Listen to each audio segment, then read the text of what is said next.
Nós estamos de volta com o Pô em Debate, hoje falando sobre as mulheres pretas nesse mês que marca aí esse Dia Internacional da Mulher Negra Latino-Americana e também caribenha. A gente segue aí com a Fabiane Lara dos Santos, que é consultora da área de trabalho doméstico e remunerado da Temis.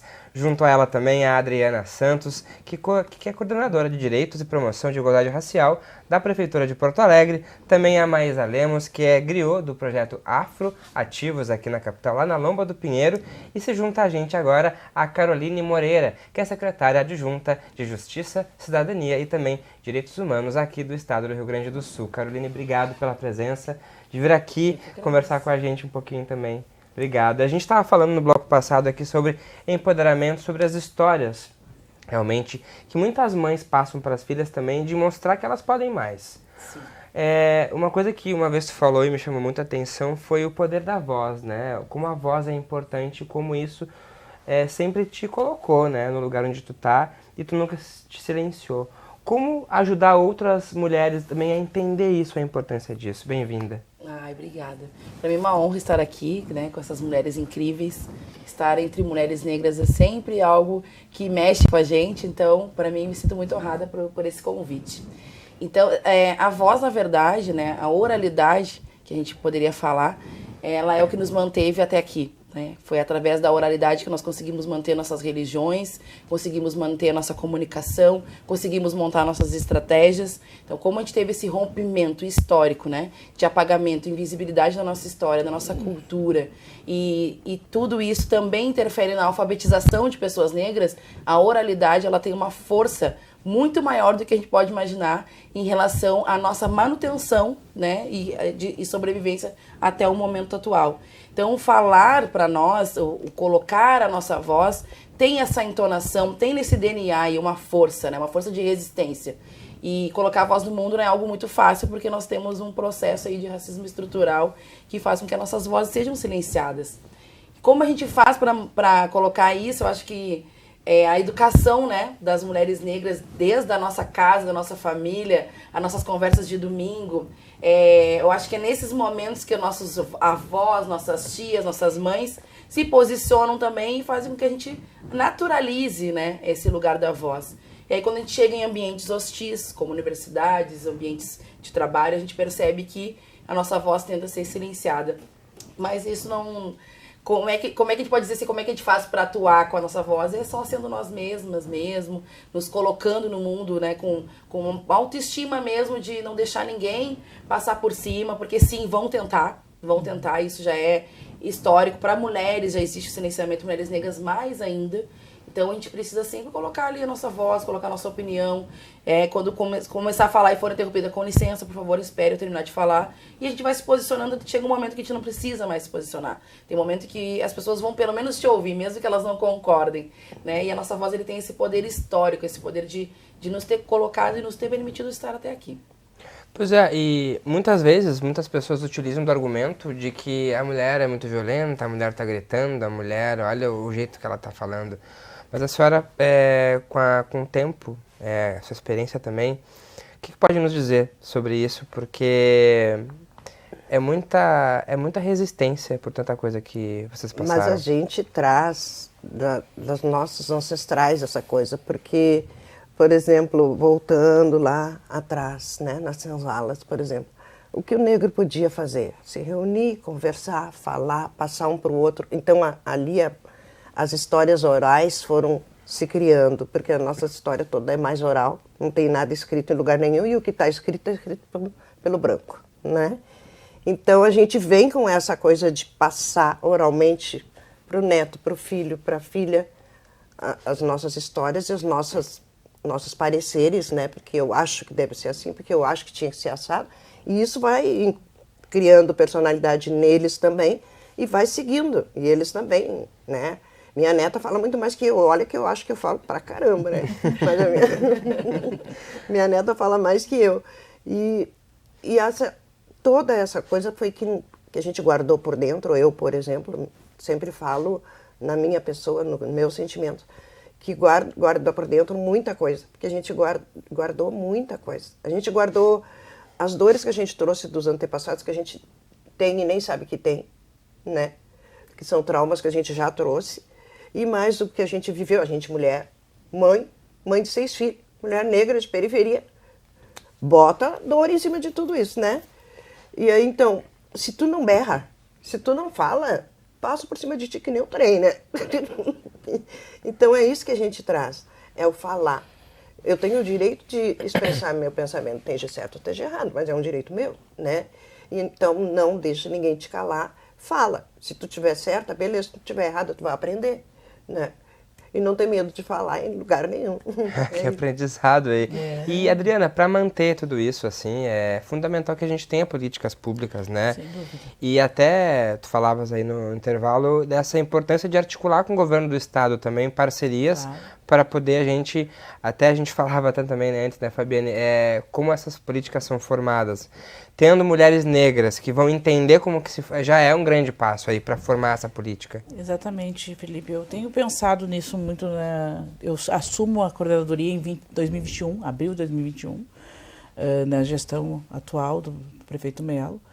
E desde que eu inicio ali, até por ter esse vertente da educação, de planejamento, de organização, eu penso assim que as nossas políticas públicas elas precisam ser uma política de Estado e não de governo, no sentido de que a situação não pode ser tratada só como uma questão pontual e por mais que isso tenha a ver também com a visibilidade, né, do momento e quando a gente pensa nesse universo político, as pessoas vão muito no entorno, na lógica de visibilidade das políticas. Eu acho isso importante também, não desconsidero, é importante a gente estar na vitrine, mas eu tenho feito desses últimos 2 anos um trabalho que eu chamo de alicerce, né? Na construção civil, por exemplo, quando a gente tem aqueles tapumes em volta, ninguém está vendo o que está acontecendo dentro do pátio lá, naquele terreno, naquela construção. Só quando aquilo sai para fora, começa a aparecer o prédio construído, que as pessoas olha, é um prédio, vai ser assim ou vai ser assado. E eu tenho consciência de que o trabalho de base, o trabalho de estrutura, ele é difícil, ele é dolorido, porque daí vem as dores sociais em conjunto, mas ele é necessário, neste caso, né, para poder fazer com que daqui para frente, seja eu ou seja outras pessoas que estiverem neste lugar, elas consigam fazer construir coisas que venham realmente em prol das pessoas, né, e perene, não só para aquele momento. Então, fazer política pública, esse é o meu entendimento. Eu tenho feito algumas questões do tipo, né, de potencializar espaços. Eu estava conversando com a Fabiane e até fazendo um convite a Temis para que elas se juntem a nós, né? A gente está num processo de fortalecimento do Conselho do Negro, Conselho de Direitos do Povo Negro de Porto Alegre, e nesse momento de inscrição, até dia 31 de julho, a gente está com o processo de inscrição de novas instituições. E esse processo é de fortalecimento desse espaço, desse órgão, como um órgão de potência que vai, de fato, contribuir com as políticas públicas para o governo, no sentido de construir políticas que venham ao encontro da população negra, que seja um espaço de escuta, né, dessas vozes, que a gente está falando de vozes aqui, né, dessas vozes negras da periferia, do conjunto de pessoas negras, independente de serem pobres ou ricos, pessoas negras que igualmente sofrem com essa estrutura racial que não vê. As pessoas dizem que o problema do Brasil é social e não racial. Eu costumo dizer que para nós negros o problema sempre vai ser racial, porque não importa se nós tivermos uma conta bancária rechonchuda ou não, as discriminações e o preconceito vão ser de outra ordem, em outro formato, mas é igual, ele vai acontecer. E também a necessidade, até aproveitando para passar para a Fabiane, porque é de políticas intersetoriais também, a área da saúde, por exemplo, né? A gente teve aqui na Câmara projeto já aprovado, da hoje deputada estadual Laura Cito, do PT, que tratava sobre uma política integral para mulheres, pessoas pretas, né, na saúde. Isso é muito importante, porque é diferente, o tratamento tem que ser realmente em rede nesse sentido. E aproveito e te pergunto também, Fabiane, o que tu vê de problemas e desafios também nessa formulação de políticas públicas atualmente? Eu acho que é pensar fora da caixa, né? Eu acho que quanto mais a gente conseguir fazer essa articulação intersetorial e que a gente possa estar discutindo, porque quando você vai discutir uma política pública, você tem que pensar a dificuldade, por exemplo, de habitação. Se você vai criar uma habitação, você vai colocar a população lá, tem creche, tem ônibus, Em conjunto. tem segurança, tem escola. Não adianta colocar lá as pessoas para morarem num lugar onde não tem nada. Isso não é política pública. A mesma situação se dá na área da saúde. A mesma situação se dá quando a gente fala em rede de enfrentamento à violência contra a mulher. E principalmente quando a gente fala sobre a questão do trabalho das trabalhadoras domésticas. Se nós pensarmos, isso é um problema só da Secretaria da Mulher. Não, não é. Porque nós não estamos falando só de um tipo de mulher. Nós estamos falando da mulher preta, nós estamos falando da mulher indígena, nós estamos falando das mulheres rurais. Então, essa secretaria, para criar uma política pública, ela tem que necessariamente conversar com todos os setores. Não tem como ela ter essa visão sem ela sentar com a gente e conversar. Então, as políticas públicas, elas necessariamente, para ser efetivas e ser de Estado e não somente de governo, passa por uma construção de grupos de trabalhos que realmente entendam a pauta. Né? Não adianta querer falar da comunidade da saúde da mulher negra sendo uma mulher branca falando. Começa por aí. Né? Então, ok, não temos uma especialista mulher negra que possa falar sobre a saúde da população negra? Temos. Cadê ela? Chama ela. Né? Começa por tirar essa invisibilidade que está nos espaços. Né? Porque se a gente parar para pensar, e não é uma crítica, deixo claro, o único dia que a gente é chamada para debate é o dia 25 e no dia da consciência negra, que é a Semana da Consciência Negra. Aí bomba. Depois disso, não é silenciamento total.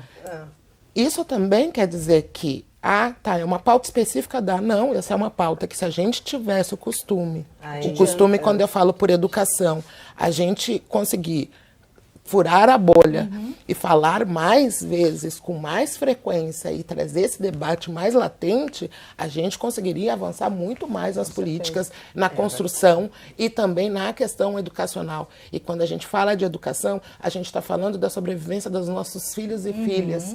Né? Pensando no processo futuro. E quanto mais a gente fala, a gente vai acabar, nem que seja vencendo pelo cansaço, porque o negro está acostumado a vencer pelo cansaço dos outros, né? Verdade.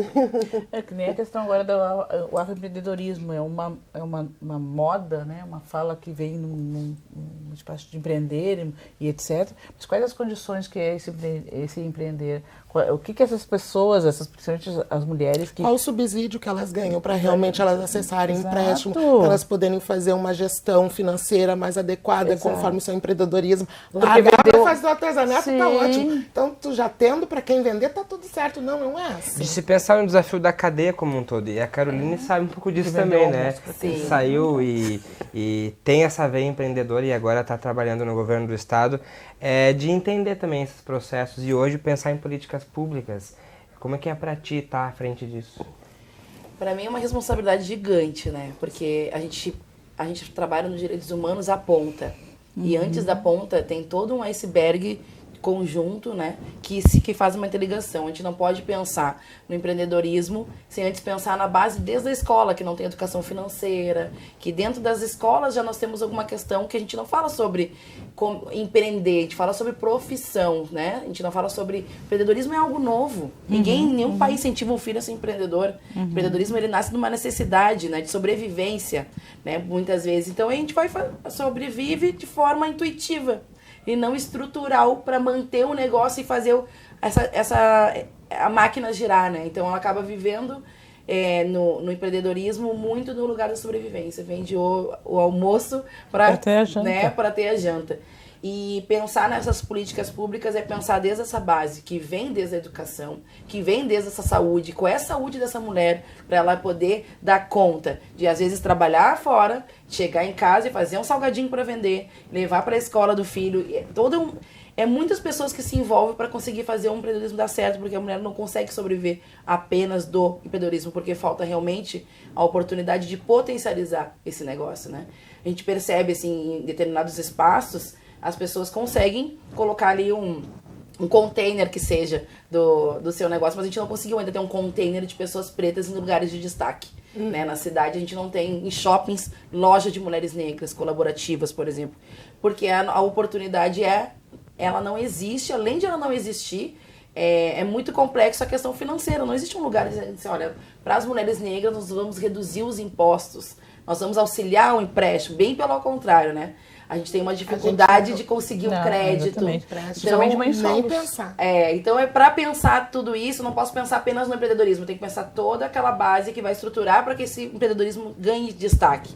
E a gente tem uma cultura também, pelo próprio racismo estrutural, de não dar valor pro trabalho de empreendedoras. A gente acha que é apenas um bico, não quer pagar, acha caro. Então tem todas as outras questões que envolvem também a questão de consumo. O nosso consumo, ele é um consumo que parte a partir de um lugar social, é uma confirmação social. Então vale para mim eu usar uma marca que eu vou pagar muito mais do que eu usar da empreendedora, que fez a mão, que comprou o tecido e que teve toda uma questão para poder comprar e executar aquela marca, mas ela é uma marca autoral.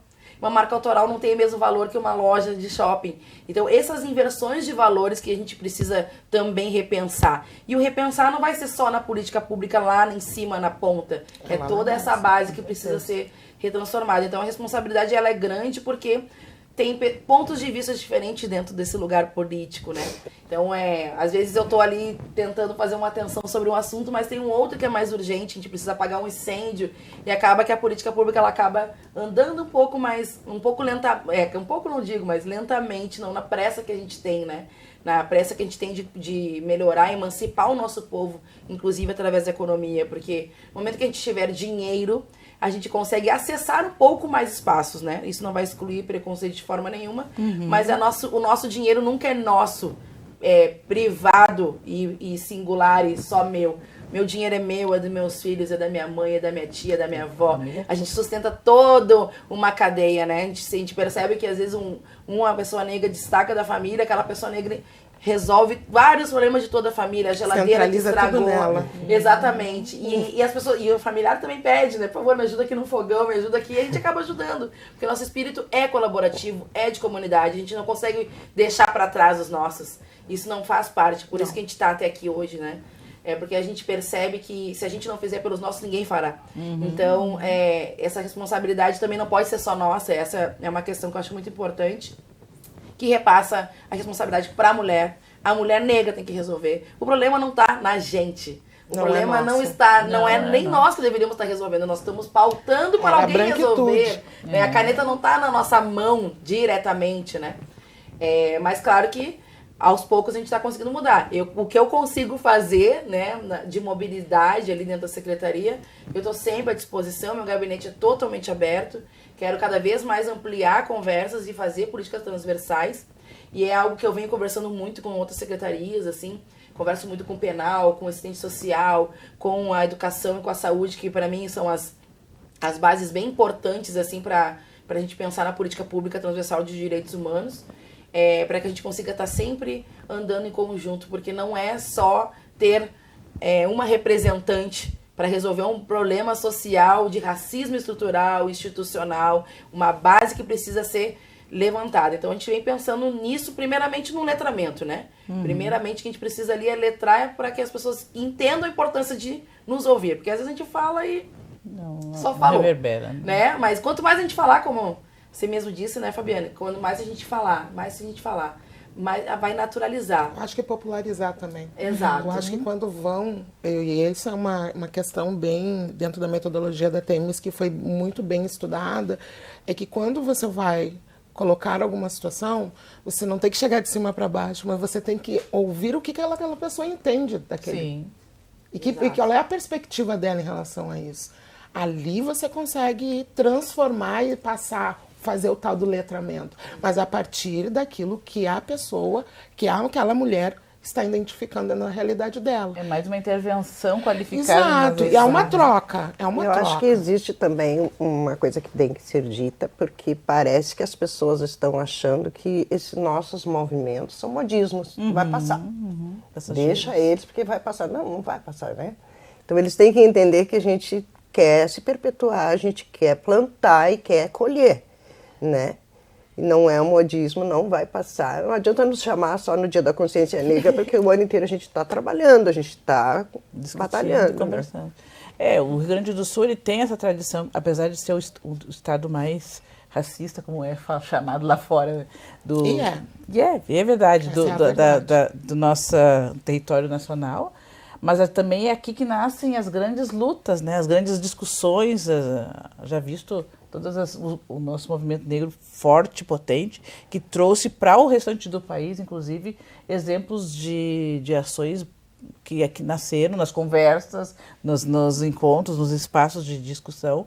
Então, a gente poder trazer esses outros movimentos que são modernos, mas que nem tanto, Nem né? tanto, né? E Nem dessa tanto. contribuição, eu vejo muito prazer assim, poder enxergar, por exemplo, nas estruturas das escolas, essas discussões. As nossas jovens negras já se colocando nesse papel de protagonismo, né? As parcerias que se estabelecem entre Estado e município, por exemplo. A gente está num projeto junto com o pessoal ali da SAMI, da diretoria da SAMI, que é a partir do exemplo que a gente começou lá atrás, acho que foi 2016, 2017, que chama Juventude Negra Viva, né? De pensar essa juventude que também é um importante fatia desse bolo, assim, que a gente precisa conversar, quantas meninas e meninos negros que acham que, bem, o que precisa fazer para a gente poder continuar movendo? Acho que muitas vitórias a gente já teve, apesar de ainda estarmos vivendo um cenário de racismo e de estrutura bem complexo. A gente tem nuances de níveis, mas acho que uma constante que se dá é assim, sempre foi garantia de discussão. O Rio Grande do Sul sempre foi, a negritude gaúcha, ela sempre se pautou nesse espaço de buscar espaço de discussão e de fazer valer as suas falas, né? E a gente está pensando agora nesse momento de trazer essas falas da juventude, mas ainda assim a gente fica pensando como é que isso acontece, porque a coisa não é fácil. Quando você diz assim, a chamar os outros entes, né, do governo, né, sei lá, as outras secretarias, a gente precisa fazer com que... É cansativo às vezes, porque a gente precisa fazer com que eles entendam. Entender o óbvio, né? Entender o óbvio, porque a gente explica. Por que tu está fazendo aquele movimento? Tem até um livro que fala sobre isso. É bem Para isso. nós é muito óbvio, né? Mas para outras pessoas não chega a ser tão óbvio. E esse trabalho que vocês falaram, ele já vem acontecendo, né? Desde o primeiro dia que eu cheguei, a primeira coisa que eu falei, precisamos de letramento. Dentro das secretarias, todas as secretarias precisam de letramento. Então a gente já foi aprovado e tudo, tá no nosso plano, né? Plano anual, mas esse letramento é só pra gente conseguir ter conversa sobre a política, pra poder fazer a política. É isso que é, né? que é complicado, né? Porque a gente está planejando algo que deveria estar esperado, entre aspas, né? Deveria ser automático esse entendimento de que para fazer uma política pública, tu precisa de um contexto total e não só uma situação pontual. Não é só a Secretaria de Direitos Humanos ou a Diretoria de Direitos Humanos, que é a minha Secretaria de Desenvolvimento Social, Diretoria de Direitos Humanos, que vai dar conta do todo. Não, é o conjunto da obra, todo mundo tem que se mobilizar para mover uma situação, a gente tem que mobilizar todo mundo. Aí, não, primeiro tu para tudo, tu explica, tu conversa, tu encaminha, aí depois que tu vai fazer. É cansativo. É enxugar gelo, mas eu tenho uma coisa, eu sempre falo que, olha, eu prefiro continuar enxugando gelo do que deixar, eu vou morrer afogada se eu não enxugar esse gelo. Então eu vou continuar enxugando gelo, porque uma hora vai, né? Mas tem bem isso, né? E uma coisa importante que tu comentaste, Adriana, sobre a questão da infância e adolescência, crianças, enfim, mulheres e homens pretos também, o quanto é importante mais trabalhos nesse sentido, visto que a gente tem visto altos índices de depressão também, Claro. em garotos pretos também, guris pretos que estão sofrendo também, que não conseguem se comunicar, e é importante ter um trabalho nesse movimento também. A gente também pode ver com esse trabalho do Afroativos uma possibilidade de eles se sentirem bem na escola também, não se sentirem sem vontade de ir para a sala de aula e largar os estudos também. Eu sempre pontuo com a Lari que não é fácil ser professor, porque tu tem que ser ali na hora que o aluno chega, tu tem que olhar para ele, enxergar ele. Tem tanto aluno que está indo para a escola porque não jantou, porque teve uma brigaçada lá em casa, porque está indo porque está indo, porque ele não tinha outra opção, né? Na obrigação de ir. Mas será que aquela criança está ali? O que ela não está, né? Passando, então, se tu não tiver esse olhar também, tudo que tu vai botar na cabeça dele não vai entrar. Não tem psicológico para aquilo, né? Então, tem que haver esse olhar. Então, tem que, além de ser política pública, tem que ser humana também, né? Sabe que assim, muitas são as necessidades dentro da política pública, né? Mas essa pauta de trabalhar com as infâncias, né, e os adolescentes, seja pela educação, seja por movimentos de juventude, sociais de juventude, enfim, ela é fundamental. Primeiro porque a gente vai estar trabalhando com uma faixa etária que precisa desse estofo que no mundo que a gente vive hoje. Eu tenho um filho de 19 anos, felizmente ele tem algumas estruturas, mas não é fácil para mim, como mulher preta, todo dia, quando ele vai sair à noite, ficar preocupado. Levou tua carteira de identidade? Se tu vai parar, se alguém te parar numa blitz, não responde. Eu falo, não usa boné. O meu filho não usa boné também, não usa boné. Ele fica, mãe, eu quero usar. Não usa boné. O meu neto entra em casa, eu já digo, puxa essa calça para cima, pelo amor de Deus. Porque é um protocolo de regras que a gente estabelece. A vestimenta dele, se está de acordo ou não, porque não é possível. Porque é uma inversão de valores total, que a gente tem que estar moldando os nossos filhos, nossos adolescentes. Para serem aceitos e não serem confundidos. Aí a gente quer que eles se empoderem, que eles respondam à altura, mas tem medo. Olha a tensão toda, e aí eu volto para a Carolina, olha a importância de letramento. Imagina daqui a pouco, né, conseguir conversar com a própria segurança, Sim, de dar essas orientações também. A própria segurança pública está fazendo já tem um observatório, tá? Nesse observatório ele tem as questões raciais como um foco, e a nossa secretaria está fazendo parte, tanto a parte da Secretaria Penal Socioeducativa, porque a gente não pode pensar em prender, a gente tem que pensar como é que a gente faz para aquele jovem que vai sair da fase, né? Porque geralmente depois sai da fase e vai para o central. Então, acaba que a gente precisa mudar essas estruturas de segurança pública, ela vem sendo uma questão bem debatida. Aquele protocolo de quem é que nós vamos parar, né? Quais são as cores dos carros que a gente vai parar, né? O motorista preto sempre é parado em blitz, é algo já inerente, né? Eu teve uma época que eu era barrado todo dia quase, assim. Todo dia quase eu tinha uma blitz perto de mim. Isso é estrutural e histórico, né? O Código Penal brasileiro, ele foi pautado em cima de um fenótipo estereótipo. Um estereótipo que marca ali quem é a pessoa, o marginal perfeito, digamos assim.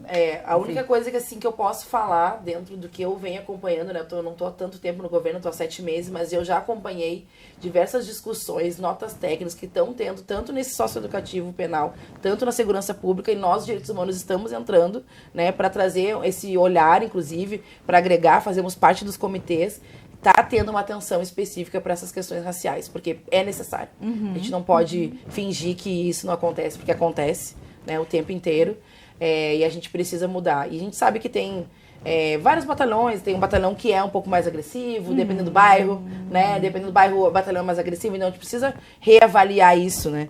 Esse bandido que é o bandido negro, a gente não pode pensar que se estamos a maioria da população aqui é branca e a maioria das pessoas que estão presas são brancos, como é que a gente vai dizer que a maioria dos bandidos são negros, né? E aqui no Sul existe essa confusão do social com a questão racial, porque tem muito branco pobre. Tem brancos pobres em periferia. Sim. Então, as pessoas às vezes acham que não, a questão é social. Não, mas mesmo assim, sendo um branco pobre na periferia e sendo um preto pobre na periferia, existe um outro tratamento. Então, a gente precisa realmente fazer... todas as questões, elas vão partir sempre para a questão de transversalidade. Não tem como falar de direitos humanos só nós, a nossa secretaria, sozinhos, né? E são elos da mesma corrente, né? Ao mesmo tempo que tu faz esse movimento interno de letramento, de conversar nas diversas instituições, tu também tem que fazer o papel de fortalecimento desses jovens, né? Sim. Porque é tanta situação de que quer desconstituir o empoderamento que eles possuem, que tu precisa fazer um trabalho de autoestima, justamente para evitar essas depressões, essas questões de não aceitação da forma como ele é e, enfim, se constitui. Então, é um trabalho também se a gente faz letramento para os entes e etc., tu faz um trabalho educativo e de autoestima e de trabalhar esse emocional, né? Quase que um trabalho psicológico mesmo, educativo, no sentido de fortalecimento. Eu penso assim que é uma responsabilidade nossa bem importante. Tudo é importante, mas trabalhar a juventude, trabalhar a criança e o adolescente, né? Dessas questões raciais também é fundamental. Assim. Eu vou convidar vocês a fazer uma pausa, porque eu não quero falar em encerrar, porque é uma pausa, porque o assunto ele tem que ser sempre discutido. E a gente quer agradecer muito vocês terem vindo aqui. emprestado o tempo de vocês para conversar com a gente, as agendas, para fundamentalmente ter esse momento aqui, né? Acho que isso foi uma troca muito bacana. Quem nos acompanhou em casa pôde sentir isso aí. Eu queria convidar a deixar uma mensagem final, Fabiane. Muito obrigado pela presença. Muito obrigada, estou à disposição sempre que precisarem. Vamos falar mais sobre isso, né? Claro, claro. E para todas as mulheres pretas, que hoje é o nosso dia, né? O nosso dia 25, resistência sempre, né? Não tem outra palavra que nos defina a não ser resistência, porque a gente resiste a tudo e a todos, o tempo todo. Obrigado. Obrigada. Adriana. Eu também queria agradecer esse momento, Felipe, com essas mulheres incríveis, maravilhosas e conectadas. Acho que é por isso que a gente também está aqui, esse dia. Ele nos visibiliza, apesar de ser pontualmente, mas ele nos faz enxergar o quanto existem mulheres potentes e principalmente publicizar isso para que outras mulheres que estão em casa, que às vezes se acham que são, né, de menor valia ou de menor potência, elas enxergarem o quanto elas são potentes. Se você fala resistência, Fabiane, eu acrescento a questão da potência nessa tua palavra de ordem aí, para que a gente já seja resistente e que a gente tenha a noção da nossa potência, né, do nosso exemplo, da nossa possibilidade, e me colocar à disposição de vocês e do público, né? Sempre que precisar, a Secretaria também está de portas abertas. Né? Obrigado.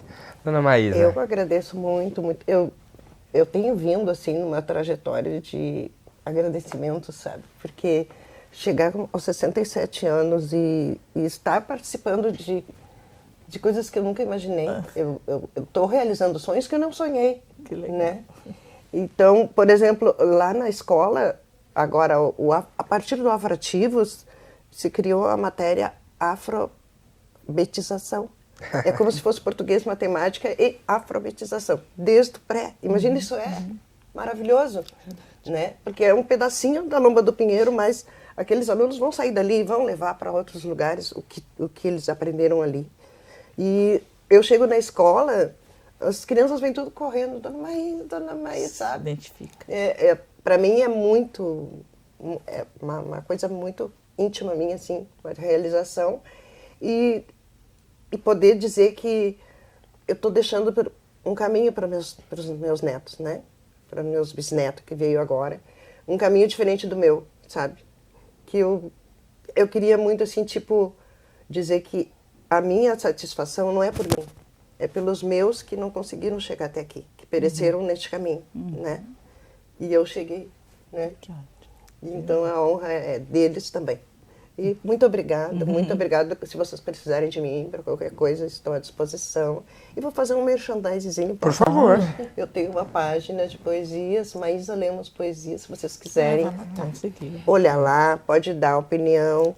Eu tenho 6 coletâneas de poesias e agora lancei o livro de memórias, empurrada pela minha neta, boca de vergonha, mas lancei. Então, conto que vão lá, dão uma palavrinha, veja se gostam. Críticas estou aceitando também, eu quero saber se eu paro ou continuo. Obrigado por compartilhar. Maísa Lemos Poesias, Maísa com Z. Maísa Lemos Poesias. Obrigado, Maísa. Caroline, obrigado. Muito obrigada pela oportunidade de estar aqui com essas mulheres incríveis, né? Muito obrigada por ter conduzido esse debate, que nem virou um debate, né? Virou uma conversa. E a palavra que eu usaria mesmo sobre a resistência, usaria a mesma também sobre potência, mas eu desejo para as mulheres negras que a gente consiga ter, né, leveza, vivências, porque a gente fica muito no lugar da sobrevivência. E isso acaba nos tirando sempre do lugar confortável, né? A gente está sempre em zona de desconforto.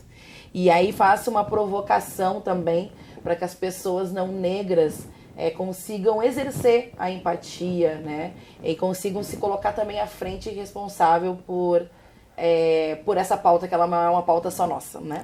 Ela é uma pauta de continuidade dos nossos legados, mas ela é uma pauta da sociedade. Então é importante que a sociedade veja a necessidade de fazer parte mesmo, de responsabilizar junto com a gente, que assim a gente vai conseguir ir mais rápido, né? Se ficar tudo pra gente resolver, a gente vai andar mais devagar. Então a responsabilidade de mudar esse cenário, da visibilidade não ser só no dia 25 de julho e 20 de novembro, é uma responsabilidade das pessoas não negras, e quero fazer essa provocação para que olhem para isso durante esses 365 dias do ano.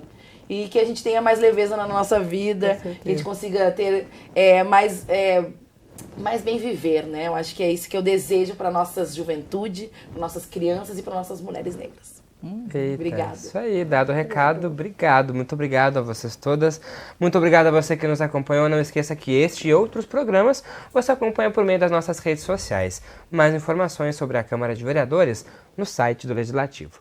A gente se vê na próxima edição. Tchau, tchau.